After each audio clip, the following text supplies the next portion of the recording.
বাবু দেশটা এমন এক পর্যায়ে চলে গেছে যে জায়গায় চুরি ছিনতাই ডাকাতি চাঁদাবাজি দৈনিক চলতে আছে। যাক, আপনি যদি দামি কোনো ফোন পান নিয়ে বাইরেন, দামি কোনো আসবাবপত্র নিয়ে বাইরেন, যদি গাড়ির কবলে বসেন তখন আপনার মলম পাল্টি ধরবে। যদি রাস্তা দিয়ে হাঁটে দামি ফোনটা নিই বা টাকার বান্ডিলটা নিই, তাহলে আপনি ছিনতাইকারীর মুখ, না হলে জীবন দিতে হবে আপনাকে।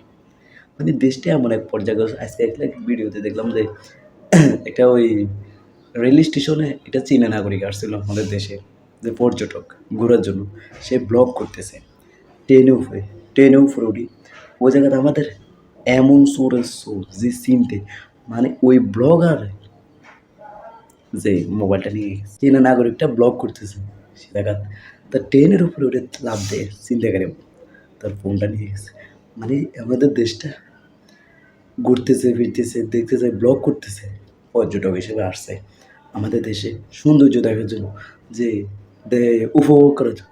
ওরে বাবা রে, চিন্তাকারী নিয়ে কোথায় চিন্তা করতেছে, এ তার মোবাইলটা নিয়ে গেছে ভিডিও করা অবস্থা।